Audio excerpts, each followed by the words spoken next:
जो बहुत बड़ा एक खिलाड़ी दुनिया में तस्वुर किया जाता था, भाई वो खिलाड़ी होगा, अपने खेल में बहुत ज्यादा उसको तजर्बा होगा, लेकिन जरूरी तो नहीं है कि जो खेल का तजर्बा रखता है वो सियासत में भी तजर्बा रखे, हुकूमत चलाने का भी तजर्बा रखे। ये तो ना अपनी सियासत को संभाल सकता है, ना इस मुल्क को संभाल सकता है, ना इस कौम को संभाल सकता है, ना मईशत को संभाल सकता है। मुझे लगता है कि इस शख्स को एक एजेंडा दिया गया था। ट्रंप को पेशकश कर आया कि आप सालिसी का किरदार अदा करें। ट्रंप ने तो कोई सालिसी का बज़ाहिर किरदार अदा नहीं किया। ट्रंप से मिलके जब वापस आए तो ऐसा वापस आए जैसे कोई वर्ल्ड कप जीत कर आ रहा है। और कुछ ही अरसे बाद इंडिया ने अपने आइन में तरमीम करके पाकिस्तान को तरक्की की शाहराह पे ले जाने के लिए, पाकिस्तान में एक बड़ा मुआशी और सनती इंकलाब लाने के लिए सीपेक शुरू किया गया। अब देखिए कि इस शख्स ने उस सीपेक भी तबाह कर दी। बदकिस्मती ये 2018 से पहले भी एक तजर्बा किया। एक ऐसा शख्स जो बहुत बड़ा एक खिलाड़ी दुनिया में तस्वुर किया जाता था, भाई वो खिलाड़ी होगा, अपने खेल में बहुत ज्यादा उसको तजर्बा होगा, लेकिन जरूरी तो नहीं है कि जो खेल का तजर्बा रखता है वो सियासत में भी तजर्बा रखे, वो हुकूमत चलाने का भी तजर्बा रखे। ऐसे शख्स को दीगर सियासी जमातों का मैंडेट चुरा के उस शख्स को दिया गया और वफाक की हुकूमत उसके हवाले कर दी। 3 साल गुजरने के बाद पता चला कि ये तो अखरोट है भाई, इसके भेजे में तो कुछ भी नहीं है। ये तो ना अपनी सियासत को संभाल सकता है, ना इस मुल्क को संभाल सकता है, ना इस कौम को संभाल सकता है, ना मईशत को संभाल सकता है। जैसे जैसे वक्त गुजरता गया, मुल्क की मईशत ज़बो-हाली की तरफ जाती रही। जनाब स्पीकर, उसने 2014 में इस पार्लियामेंट का घेराव किया था, इस इस्लामाबाद का घेराव किया था। उसके आज जो ये बात कर रहे हैं, 9 मई की बात कर रहे हैं यहां पर, और उसके हवाले से करारदादे पेश कर रहे हैं। ये वो जो उसका हौसला बढ़ा, आप यकीन मानिए मेरी पार्टी भी मुश्किल हालात से गुजरी है, सिर्फ एक नारा लगाने की वजह से मुश्किल हालात से गुजरी है। उन्होंने तो फिजिकली हमले कर दिए, कोर कमांडर हाउस पर हमला कर दिया, एयरबेस मियांवाली पर हमला कर दिया, जीएचक्यू पर हमला कर दिया। हमारे सामने तो कभी कोई फौजी गुजर जाता है ना, हम उधर भी मुहतात हो जाते हैं, कहीं कोई गलत चीज ना हो जाए, कोई गलत बात ना हो जाए, क्योंकि हम इस इदारे को, अपने फौज के इदारे को बड़ी इज्जत की नजर से देखते हैं, और उसकी इस तकरीम को बरकरार रखने के लिए हमारे ये इदारा जो है खुद भी बहुत ज्यादा सेंसिटिव है। तो जनाब स्पीकर, 2018 में इनको कर दिया। आप देखिए कि मुझे लगता है कि 3 साल गुजरने के बाद, मैंने पहले भी तकरीर की थी, मुझे लगता है कि इस शख्स को एक एजेंडा दिया गया था। वो जो इसरार अहमद साहब कहते हैं ना, डॉक्टर इसरार अहमद साहब ने कहा था कि एक एजेंडा दिया गया है। इसी तरह से वो दूसरे जो थे, ईदी साहब ने भी कहा था, इसके हवाले से हकीम सईद ने अपनी किताब में लिखा इस शख्स के हवाले से। आप देखिए कि वो कश्मीर के जिसकी वजह से हमें 8 लाख फौज रखनी पड़ती है, उसके दिफा के लिए, उसकी जरूरत के लिए अपना सबसे बड़ा बजट रखना पड़ता है। इस साल भी 1804 अरब रुपए का बजट रखा है। वो कश्मीर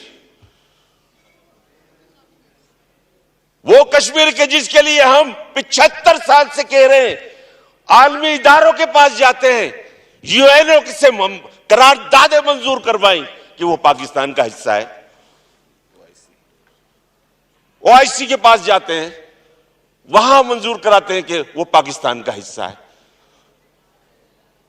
ये ट्रंप के पास गया था और ट्रंप को पेशकश कर आया कि आप सालिसी का किरदार अदा करें। ट्रंप ने तो कोई सालिसी का बज़ाहिर किरदार अदा नहीं किया। ट्रंप से मिलके जब वापस आए तो ऐसा वापस आए जैसे कोई वर्ल्ड कप जीत कर आ रहा है। और कुछ ही अरसे बाद इंडिया ने अपने आइन में तरमीम करके आर्टिकल 370 इन्वोक करके वो जो कश्मीर है, जो एक मुतनाज़ा हमारी अक़वाम मुत्तहिदा की नज़र में, दुनिया की नज़र में एक मुतनाज़ा हिस्सा था, उस पर कब्जा कर लिया और ये बेटा खामोश बैठा रहा। इसने सिर्फ श्रीनगर नाम एक हाईवे का रख दिया, सीरीना होटल के सामने, एयरपोर्ट के सामने एक बोर्ड लगा दिया कि इस वाक़े को हुए हुए इतने दिनों को, इतने दिनों, इसके अलावा कुछ भी नहीं किया। ऐसा लगता है कि इसको ये एजेंडा दिया गया था, ये काम दिया गया था कि तुम जाओ और कश्मीर को इंडिया का हिस्सा, ये जो अरसे से तनाज़ा चला आ रहा है, इस तनाज़े को खत्म कर दो। इसी तरह से जनाब स्पीकर, जो हमारी मुख्तलिफ हुकूमतें माजी में रही, पीपल्स पार्टी की गवर्नमेंट भी है, उसके अलावा नून लीग की गवर्नमेंट भी रही, उससे कबल अगर किसी को बुरा ना लगे, परवेज मुशर्रफ साहब के जमाने में भी कोशिश की गई सी पैक के लिए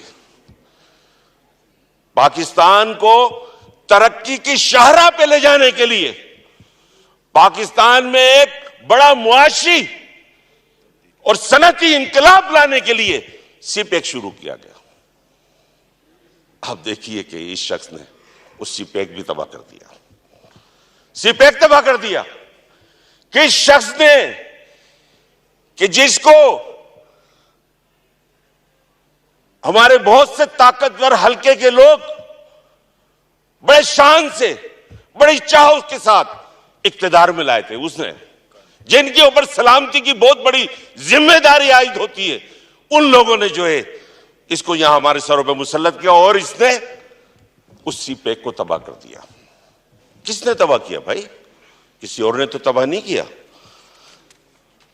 और एक और चीज, एक साल बाद पहले कि जब उनकी हुकूमत के खिलाफ अदम एतमाद की तहरीक आई, तो यकीन मानिए मैं बहुत छोटा सा मामूली सा सियासी वर्कर हूं और इस चीज को समझता हूं। अगर ऐसी सूरत हाल पैदा हो तो जो यहां इक्तिदार की कुर्सी पर बैठा वजीर आजम है, अगर अदम एतमाद की तहरीक कामयाब हो जाए तो खामोशी से वहां से उठे और अपोजिशन लीडर की सीट पर बैठ जाए। अगर ऐसा करता ये तो इसमें इसकी नेक नामी भी होती है, सियासी तौर पर इसको एक संजीदा आदमी समझा जाता। इसने ऐसा नहीं किया, बल्कि इस्लामाबाद के एक मैदान में गया और कहने, एक पर्चा लहरा के कहने लगा कि एक साइफर आया है, मेरी हुकूमत के खिलाफ साजिश हुई है। और आप देखिए बदकिस्मती के कुछ अरसे बाद अपने इस बयान से भी फिर जाता है और बाद में उस साजिश का जिम्मेदार उन्हीं लोगों को करार देता है कि जो लोग उसे इक्तिदार में लेकर आए थे। वो हजरत अली रज़ी अल्लाह ताला अन्हु का कौल है कि जिस पर एहसान करो उसके डंग से, उसके शर से बचो। हजरत अली का करम, उन्होंने एहसान किया था, इसको कभी इक्तिदार में नहीं आ सकता था। परवेज मुशर्रफ के आगे पीछे घूमता था कि मुझे वजीर आजम बना दो, उसने नहीं बनाया क्योंकि उसको पहचान थी इस शख्स की, इसकी पहचान थी। फिर एक आर्मी चीफ आए, उन्होंने वजीर आजम बना दिया, बाद में देख भी लिया किस तरह की उन्होंने गुफ्तगू की इनके हवाले से। जनाब स्पीकर, बड़े उससे कि भाई बड़ा नेक नाम आदमी आया, बड़ा ईमानदार आदमी आया, हम भी सोचते थे बहुत ईमानदार होगा, रियासत मदीना बनाने वाला है, रियासत मदीना कि जहां हुजूर सल्लल्लाहु अलैहि वसल्लम ने फरमाया कि अगर मेरी बेटी फातिमा भी अगर कोई जुर्म करे तो उसको भी सजा होगी, ऐसी बात की थी। यह है रियासत मदीना, यह थी रियासत मदीना। यह रियासत मदीना थी कि जहां पर के हजरत उमर फारूक रज़ी अल्लाह ताला अन्हु से पूछा गया कि यह आपके पास चादर का दूसरा टुकड़ा कहां से आया, तो उन्होंने काजी के सामने जवाब दिया कि मेरे पास मेरे बेटे ने। ये थी रियासत मदीना। ये रियासत मदीना कि जहां एक तरफ पंजाब में एक ऐसे शख्स को बिठा दिया गया कि जो इनके कहने के ऊपर करप्शन की वो धंधे कर रहा था, इनके कहने पर, इनके घर वालों के कहने के ऊपर करप्शन के वो धंधे कर रहा था, माजी में जिसके बारे में हमने माजी में नहीं सुना, वो कर रहा था। चलो भाई, फॉरेन फंडिंग केस सबके सामने है। इलेक्शन कमीशन में चला, इलेक्शन कमीशन उसके नतीजे की तरफ जाने लगा, लेकिन उसने अपनी जो क्या कहें सुप्रीम कोर्ट कि उसको फैसला करने से रोक दिया। उसमें हीले बहाने तलाश किए गए। इसी तरह से अल कादर ट्रस्ट, इसी तरह से तोशा खाना। यार कमाल हो गया यार, ये कैसा आदमी था? ईमान का कैसा आदमी था? किरदार का कैसा आदमी था? कैसी सोच का आदमी था कि किसी ने इनको तोहफे में घड़ियां दी और जाके वो तोहफे की घड़ियां दुबई के बाजार में सेल आउट कराया और फिर कहता है कि मेरी घड़ी मेरी मर्जी। अरे भाई, तुम्हारी घड़ी तुम्हारी मर्जी। अगर तुम्हारे को पहनने का शौक था, अगर घड़ियां पहनने का शौक था तो आप पहन लेते। अरे कमबख्त आदमी, उसको अरब के किसी बाजार में जाके फरोख्त तो ना करते। पूरी पाकिस्तान की जो इज्जत है, जो वकार है, वो दांव पे लगा दिया। और क्यों नहीं लगाएगा ये भाई? उस सऊदी शहजादे ने अपना जहाज दिया था ना वाशिंगटन जाने के लिए, शायद न्यूयॉर्क जाने के लिए दिया था और फिर वापसी में वापस मंगवा लिया था। वहीं अरबों को पता चल गया था कि ये किस कमाश का आदमी है, कितना घटिया आदमी है। तो जनाब स्पीकर, बात सिर्फ तोशा खाना तक नहीं, बाद में हमने देखा जिस तरह से पहले 2014 में इन्होंने पूरे इस्लामाबाद पर एक हमला किया, इसका घेराव किया। 25 मई को भी एक घेराव करने की कोशिश की गई। 25 मई को गुज़िश्ता साल 2022 में। और अभी जिक्र हो रहा था, उन्होंने कहा कि भाई सिविलियन कोड में मुकदमा क्यों नहीं चल रहा है? चलना चाहिए सिविलियन कोड में, सिविलियन कोड में ही मुकदमा चलना चाहिए। जब हमारे जजों का यह हाल हो जाए, पहले कहें कि हमारा पैगाम दे दो कि फला हद से आगे ना बढ़े, और जब बढ़ जाए तो फिर कहें कि शायद उस तक पैगाम। इतने नकारा जज हो जाएं, माफी के साथ कह रहा हूं मैं, पूरी कौम को पता है, पूरी दुनिया को पता है कि हमारे जजेस कंप्रोमाइज है। हमारी अदलिया सासों के कहने के ऊपर चल रही है, दमादों के कहने पर चल रही है, दोस्तों के ऊपर, साबिक जजों के कहने के ऊपर हमारी अदलिया काम कर रही है। एक ऐसी अदलिया की मौजूदगी में इतना हसास मामला, जनाब स्पीकर, कभी हम सोच भी नहीं सकते थे। ये इंडिया ही सोच सकता था, हमारा जो अजली दुश्मन है, ये वही सब सोच सकता था कि पाकिस्तान के किसी लेफ्टिनेंट जनरल की वर्दी,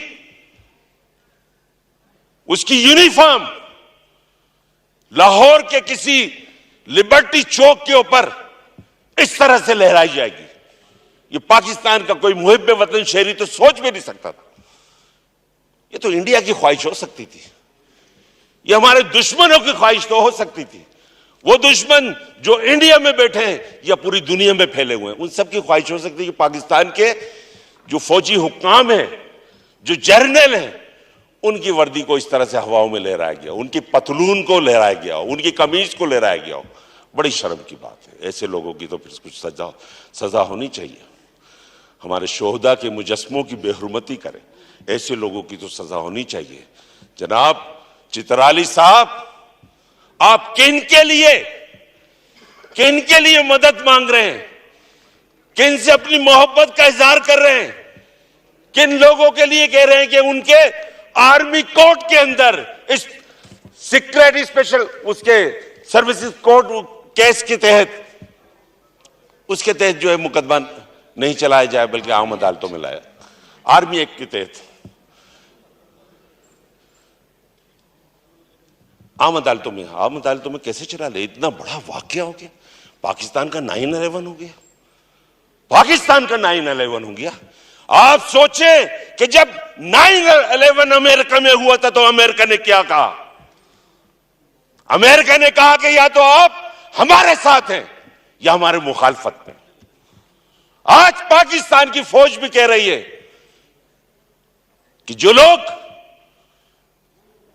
हमारे सामने खड़े हैं वो बता दें कि पाकिस्तानी फौज की हुर्मत और वकार के साथ है या जो इंडियन एजेंडा है उसके साथ है।